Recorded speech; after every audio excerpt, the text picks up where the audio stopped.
법인이 중개사무소를 개설하고자 하는 경우 되어 있습니다. 그죠? 다만 다른 법률의 규정에 이게 특수법인 얘기죠. 개선 기준을 적용하지 않는데 우리가 법인 얘기할 때 무슨 얘기를 많이 했냐면요. 임원 또는 사원 얘기를 했어요. 그죠? 법인 얘기를 하면은 우리가 항상 나오는 게 임원 또는 사원 얘기를 많이 했습니다. 맞나요? 여기서 얘기하는 임원 또는 사원이 뭘까요? 이것저것 따지면 머리 복잡하니까 제가 뭐라고 말씀드렸어요?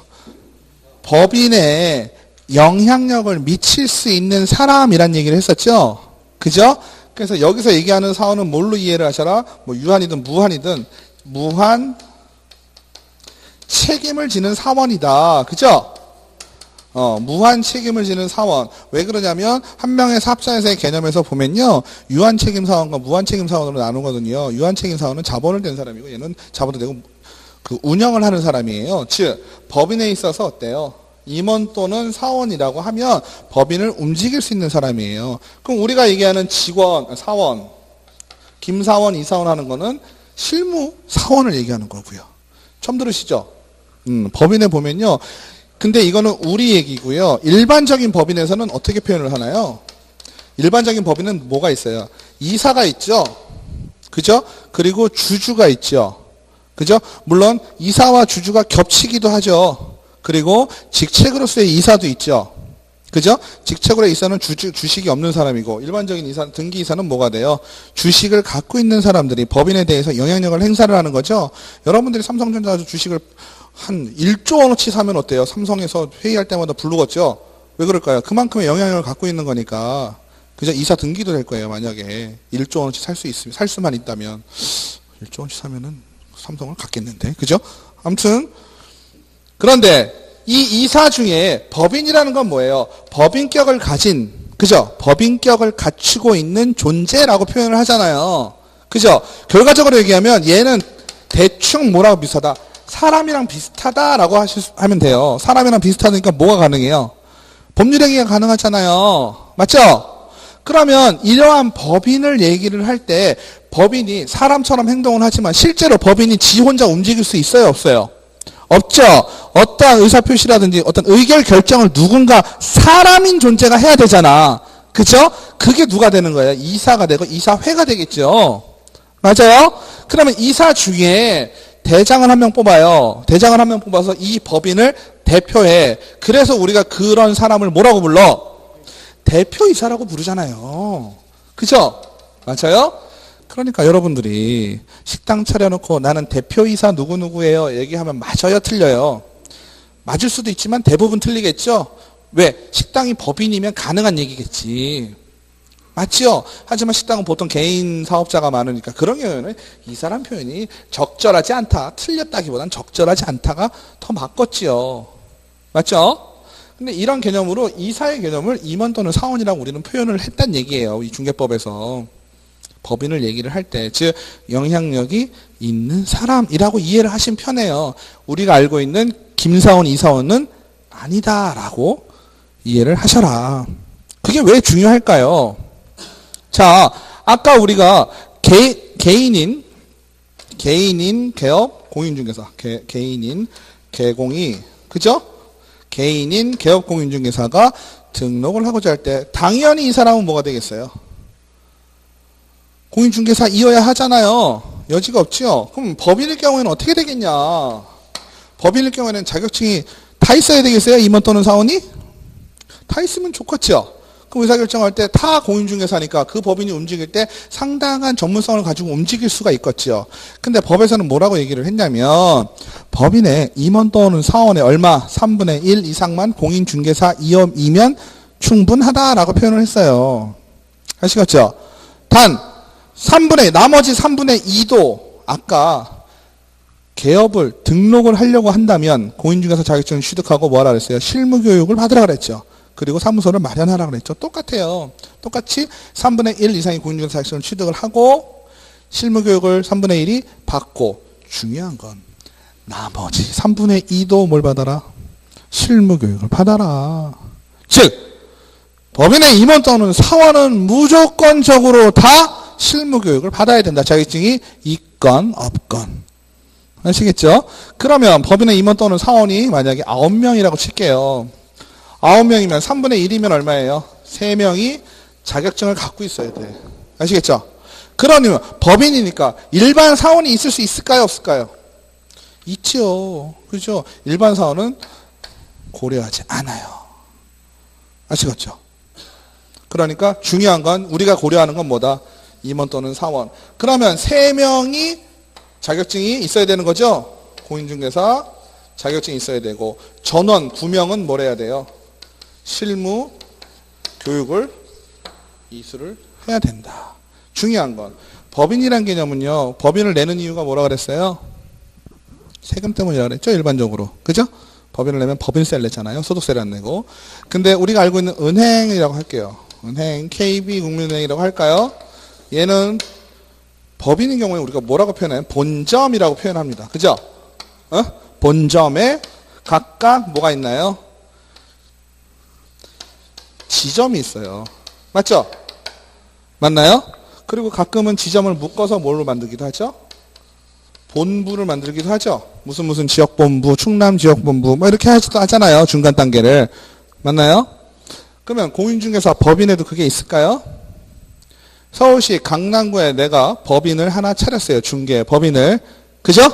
그러면 강남구에 있는 예를 들어서 뭐 KB 부동산 회사 뭐 이렇게 했다고 칠게요. 부동산 중개 회사 법인으로서. 그죠? 그러면 강남구에 얘를 본점 대신 무슨 표현을 쓸까요? 주된 사무소라고 표현을 합니다. 맞죠? 그럼 주된 사무소가 있고 서초구에도 하나 둘 수 있겠죠? 그다음 송파구에도 하나 두고 그 다음에 대전이 동네가 좋으니까 대전에도 하나 두고 대전 어디 서구에도 하나 두고요. 그죠? 하나 또 세종시에도 하나 두자. 가능해요? 불가능해요? 본점이 강남구면 각 구마다 지금 얘기한 서초구, 송파구, 대전, 서구, 세종시 다 뭐예요? 우리가 얘를 뭐라고 불렀어요? 네? 뭐라고요? 분사무소 맞죠? 분사무소인데 지금 각각 서초, 구, 시, 구 막 이러잖아요. 얘네들이 결국 뭘 기준으로 제가 얘네들을 써놓은 거예요? 등록관청 기준으로 써놨잖아요. 맞죠? 그죠? 등록관청 즉 등록관청 하나당 한 개만 가능해요. 분사무소는. 그러니까 여기 강남이니까 분사무소를 강남에 하나 더도 돼요? 안 돼요? 안 돼요. 아시겠죠? 서초구에 제1분점, 제1분사무소, 제2 서초구 분사무소 돼요? 안 돼요? 안 돼요. 얘도 안 돼요. 각 등록관청마다, 그죠? 등록관청마다 한 개씩만 가능하다. 그러면 지금은 등록 기준을 따지고 있잖아요. 그죠? 그러면 분사무소 3분의 1 이상이 공인중개사였어요. 그럼 분사무소에 여기는 지점이니까 지점의 장은 누구예요? 지점장이죠. 은행 가면 지점장님 계시잖아요. 지점장님 실리 있고. 공인중개사는 분사무소에 뭐가 있겠어요? 분사무소장? 처음 들어보는 말 아니에요? 분사무소는 뭐라 그래요? 분사무소의 책임자 이렇게 표현하지 않았어요? 그죠? 소장이라는 직책을 가질 수는 있어요. 근데 우리가 법에서 얘기할 땐 뭐라고 표현한다? 분사무소의 책임자. 분사무소의 책임자는 상식적으로 봤을 때 상식적 사회 통념상 당연히 뭐여야 되겠어요? 공인중개사여야 되겠죠? 그죠? 상식적으로 지점에 있는 대빵은 공인중개사이어야 한다. 맞겠죠? 응. 그래서 법인은 이런 식으로 정리를 좀 하시면 되겠습니다. 그죠? 그리고 더 중요한 거 아까 공인중개사 자격을 취득을 하고 실무교육을 이수를 하고 사무실을 확보해 놓고 이거보다 위에 있는 게 뭐라 그랬죠? 결격사유가 없어야 된다라는 얘기 했죠? 맞나요? 그러면 법인은요, 지금 보시면 법인은 사람이랑 비슷하다 그랬어요. 그죠? 맞죠? 그러면 법인의 구성원은 임원 또는 사원이 될 것이고 법인 자체도 어떤 하나의 법인격을 가진 존재로 볼 수 있을 것이죠. 그러면 법인이 행정처분을 받으면 누구한테 행정처분이 올 걸까요? 예를 들어서 법인이 등록 취소를 당했다. 그죠? 개인일 경우 등록 취소를 당하면 어떻게 되나요? 중개업에 종사할 수 있나요? 없나요? 없어요. 언제 동안? 3년 동안 등록의 결격 사유로 돼가지고 3년 동안 중개업 자체에 발을 디딜 수가 없죠. 중개업에 발을 디딜 수가 없다라는 의미는 뭐예요? 중개보조원, 소속공인중개사도 활동할 수가 없다라는 뜻이죠. 그럼 법인의 경우 얘가 좀 다르죠. 법인은 살아있는 아이라고, 살아있진 않지만 하나의 인격을 갖고 있는 아이라고 보기 때문에 법인의 잘못으로 등록이 취소됐다. 그럼 누가 신청한 등록이 취소된 거예요? 각각의 구성원이 신청을 한 거예요? 법인 자체에 내려져 있는 등록이에요? 법인 자체에 등록이 있는 거죠. 그럼 법인 자체의 등록이 어떻게 되는 거야? 취소가 되는 거죠. 근데 잘 보세요. 잘 보세요. 우리가 등록 취소를 당하고 3년 동안 자숙을 하라라는 건 누구한테 내려요, 보통? 사람한테 내리죠. 왜? 너가 중개법에 반하는 행동을 했으니 3년 동안 잘 자숙해라. 좀 반성을 좀 해라라는 의미죠. 그러면 법인에다가 그냥 등록 취소를 내려버리고 법인은 3년 동안 등록을 하지 못한다라고 되는 거잖아요. 그러면 여기 있던 임원 또는 사원은 어떠한 행동을 취할까요? 법인 날리면 되죠. 그죠? 법인 날리고 새로운 법인 생기면 새로운 법인 만들어버리면 어때요? 그 등록 취소받은 법인은 날라갔죠. 그죠? 법인 해산시켜버려요. 해산시켜버리고 딴 법인 만들면 괜찮죠. 그러니까 어떻게 하면 되겠어요? 등록 취소를 법인이 당했다라고 칠 때, 그죠? 등록에 대한 취소 사유가 발생할 때 법인에 근무하는 임원 또는 사원은 등록에 결격이 됩니다. 법인이 받은 거랑 똑같은 느낌을 받았게 돼요. 하지만 등록이니까 임원 또는 사원의 개인의 등록이 있어요, 없어요? 없지요. 하지만 결격 사유로 법인에 속해 있었다라는 의미로 결격이 된다라는 겁니다. 그러면 하나 한번 따져볼까요? 2017년 3월이에요. 6월, 9월. 우리가 어떤 사유, 처벌이 발생하는 건요, 이때 결격 사유가 등록, 취소, 사유가 2017년 3월 달에 발생을 했어요. 근데 이때는 법인의 임원이 A와 B와 C가 있다라고 칠게요. 그죠? 근데 6월 달에 D와 E라는 임원이 들어왔어요, 새로. 그럴 수 있죠? 근데 2017년 9월 달에 등록, 취소, 처분을 받았어요. 그죠? 근데 이 처분을 받은 사유는 언제 거예요? 요거죠? 맞나요? 그러면 우리가 법인의 임원 또는 사원을 자꾸 강조하는 이유는 뭘까요? 법인이 움직이는 것에 대한 의사결정권자라고 보는 거잖아요. 맞나요? 그러니까 실질적으로 법인이 움직인 건 임원 또는 사원이 움직였다고 보는 거잖아요. 잘못을 했다고 치면 임원 또는 사원에게 책임을 물어야 되는 상황이잖아요. 그러니까 A, B, C가 3월 달에 잘못을 한 거잖아. 등록 취소 사유가 발생을 했다라는 것. 이 사람들은 죄가 있어요, 없어요? 얘는 그죠? 취소 처분 받을 그게 없잖아요. 그러니까 9월 달부터 12월까지 3개월, 예를 들어서, 등록 취소구나.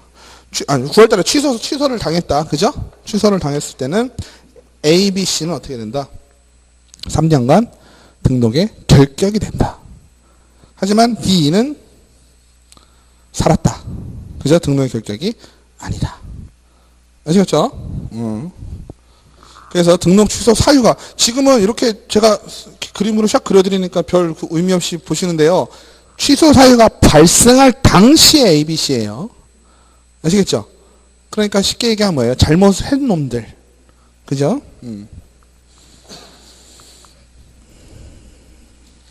그 다음에 법인은요, 기본적으로 상법상 회사 혹은 협동조합 기본법에 따른 협동조합으로서, 그죠?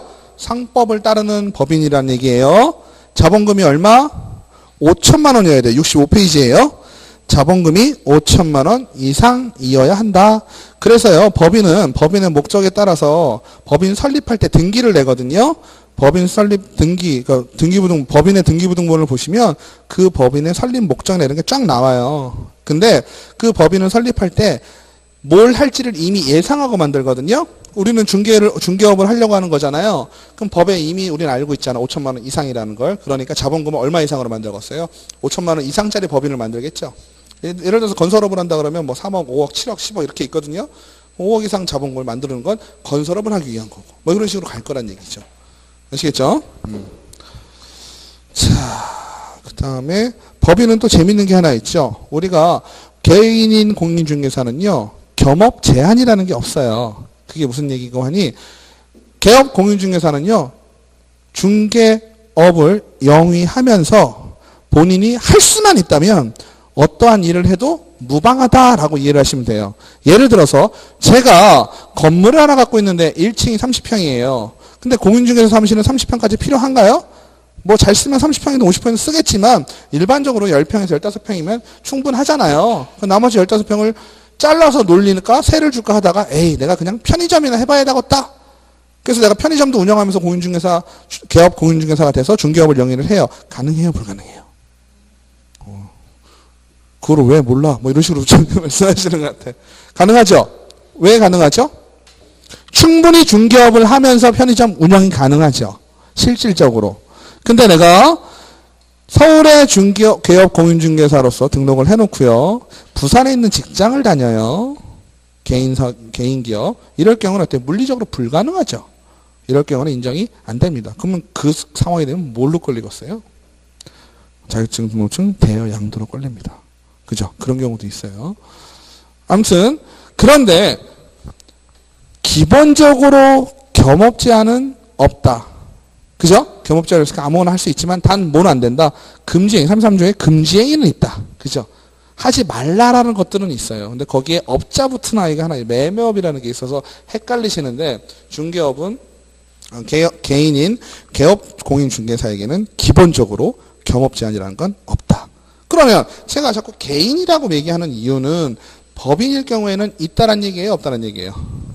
있다요. 14조에 나오면 법인에 대해서는 겸업 제한을 둬요. 어떻게 두냐면 우리가 이런 거 있죠. 뭐 자식들한테도 뭐뭐뭐 해라라는 게 있고 뭐뭐뭐 하지 마라라는 게 있죠. 뭐뭐뭐 해라는 건 그것만 해라라는 의미죠. 다른 건 해란 소리예요, 말란 소리예요. 그죠? 하지 말라라는 소리잖아요. 그죠? 그러니까 우리가 제한이라는 걸 얘기를 할 때는 뉘앙스 자체는 어때요? 뭐뭐뭐 하지 말아라는, 그죠? 어떤 사인을 좀 제시하는 느낌이긴 한데요. 법에서는 뭐라고 얘기하고 있냐면 법에서 얘기한 거 빼놓고는 아무것도 하지 말라라고 돼 있어요. 아시겠죠? 맞죠? 그래서 14조에 뭐라고 나와요? 중개업. 그죠?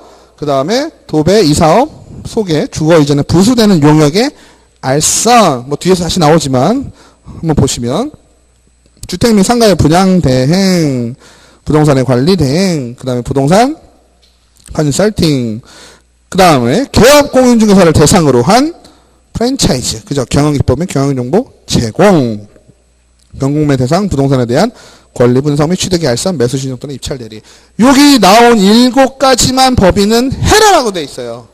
다른 거 하면 되겠어요? 안 되겠어요? 아예 안 돼요. 그러니까 아까 얘기했던 편의점 할 수 있어요? 없어요? 안 되는 거예요, 편의점은. 법인이 사무실을 100평을 빌려가지고 30평을 편의점으로 쓴다? 돼요? 안 돼요? 안 된다는 얘기예요. 아시겠죠? 넘기시겠습니다.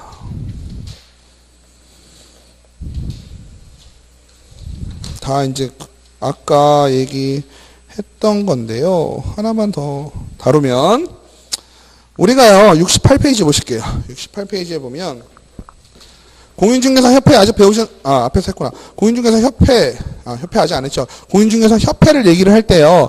공인중개사 협회가 뭐 하는 데예요? 공인중개사의 권리, 보호 및 뭐 이런 걸 위해서 공인중개사들이 모여서 만든 하나의 조직, 이렇게 이해하실 수 있죠. 근데 더 정확하게 이해하시기는 어때요? 공인중개사 협회는요, 공인중개사가 가입이 불가능해요. 그럼 누구만 가입을 하겠어요? 이름은 공인중개사 협회인데 개업 공인중개사, 즉 공인중개사 자격증을 취득을 하고 등록을 한 자만 협회를 가입할 수가 있어요. 그죠? 그런데 중요한 건 뭐냐면요, 협회는요 결국은 누가 만든 거예요? 개업 공인중개사들이 만든 거예요. 자기네 권익보호와 복지, 복리라든지, 그죠? 권익보호를 위해서 만든 거죠? 그러면, 공공성을 가지나요? 갖지 않나요? 안 갖지요. 협회는 그냥 우리끼리 우리가 다 공인중개사, 개업 공인중개사면요, 우리끼리 모여서 그냥 협회 만들자 한 거예요. 다른 지역 사람들 모여가지고. 그지요? 근데 재밌는 건 뭐냐면요, 우리가 아까 얘기했던 등록관청 있잖아요. 시군구에 새로운 누군가가 나타나가지고 등록을 할 거 아니에요. 그 동네에. 그러면 그 내용을요, 협회에다가 얘기를 해줘요. 시군구에서 통보를 해준다고. 재밌죠? 재밌죠? 왜 그럴까요? 서로 주고받는 게 있는 거예요. 왜 그러냐면, 협회에서는 기본적으로 우리가 모여서 만든 거니까 우리에 대한 내용을 아주 잘 알고 있겠죠. 그리고 우리를 관리를 하겠죠. 그죠? 물론 등록관청도 등록된 건 다 관리를 하겠지만 서로 어때요? 실질적인 부분을 더 잘 알고 있는 건 협회가 맞겠죠. 그죠? 그리고 협회에서는 어때요? 공권력이라는 게 없죠. 우리끼리 만든 거니까. 그죠? 그러니까 시군구 등록관청이 필요한 경우가 있겠죠. 어떤 식이 있을까요? 협회에서 많이 하는 일 중에 하나가 뭐냐면 무등록자를 잡아내는 일도 해요. 지도 검사하는 걸 해요. 그리고 다 같이 개업 공인중개사이지만 어디는 심할 정도로 실장님, 부장님들이 너무 많이 한다는 얘기지. 그죠? 적정 수준을 벗어나서 예를 들어서 그러니까 무등록자잖아요. 무자격자가 하게 되잖아. 그런 것들을 지도 감독할 땐 누가 해야 되겠어요? 협회에서 해야 되겠어요? 시군구에서 해야 되겠어요? 등록관청에서 해야 되겠지. 그죠? 그래서 등록관청에서 그런 걸 감독하고, 감독하러 나오고 이럴 때 협회 사람들 같이 나와요. 그러니까 서로 상호 어때요? 도움을 주고 받는 관계라고 볼 수 있어요. 그죠? 그래서 우리가 휴업을 한다든지 폐업을 한다든지 저거를 받는다든지 아니면 지금 등록을 한다든지. 그죠? 그 다음에 고용을 한다든지 종료를 했다든지 이런 거를 하게 되면요, 시군구 등록관청에서요 협회에다가 통보를 해줘. 재밌죠? 단속한다고도 통보를 해주기 때문에 어떻게 해요? 단속 나오는 날은 협회랑 친한 데는 문을 다 닫고 집에 갑니다. 맞죠? 집에 다 가요. 그리고요, 자신 있게 문을 열어놓은 데는 어떤 사람이에요? 협회하고 더 친한 사람이에요. 절대 그 집은 단속하러 안 들어가요. 그건 정말 센 사람이지. 단속한다고 미리 다 와요. 슉 하면 협회에서도 어때요? 골라서 보냅니다. 다 보내진 않아요. 연락을. 친한 사람들만 보내요. 그러면 어쩔 때는 뭣도 모르고 문 연 집 있죠? 안 친해가지고 협회랑. 네, 그런 데는 큰일 납니다. 큰일 나. 그죠? 남들이 3집 이상 문 닫으면 같이 닫는 센스를 발휘하셔야 돼. 아시겠죠? 옆에 3집 이상의 문을 그냥 아무 이유 없이 닫았다? 그래? 촉이 와야 돼. 쎄해야 돼. 과감하게 닫고 집에 가세요. 그래서 언제 통보를 하냐가 중요한데요. 아까 우리가 등록을 하면 서면으로 통지를 며칠 이내에 한다 그랬어요? 7일 이내에 한다 그랬죠? 7일이면 상당히 빠른 기간이에요? 늦은 기간이에요? 빠르다고 볼 수 있는 기간이에요. 그죠? 그러면 시군구에서 협회에다가 통보하는 거는 언제까지 하느냐? 내가 오늘 며칠이에요? 3월 15일이죠? 3월 15일 날 등록을 했어요. 등록을 하면 협회에다는 언제까지 알려줄까요? 4월 10일까지 알려줘요. 그럼 25일 동안 알려주는 거예요? 라고 생각하면 안 되겠죠? 어떻게 생각하시 편해요? 다음 달 10일까지. 그러면 3월 1일 날 등록한 사람은 언제까지 알려주면 될까요? 4월 10일까지 알려주면 되겠죠? 그러면 3월 28일 날 등록한 사람은 4월 10일, 4월 3일 날 한 사람은 5월 10일. 즉, 협회에서는 10일이 되면 뭘 할 수 있어요? 지난달에 등록한 사람들의 내용을 다 알 수 있겠죠? 그 동네에. 맞죠? 넘기실게요. 등록의 결격 사유 이거를 20분 만에 끝낼 수가 있을까요?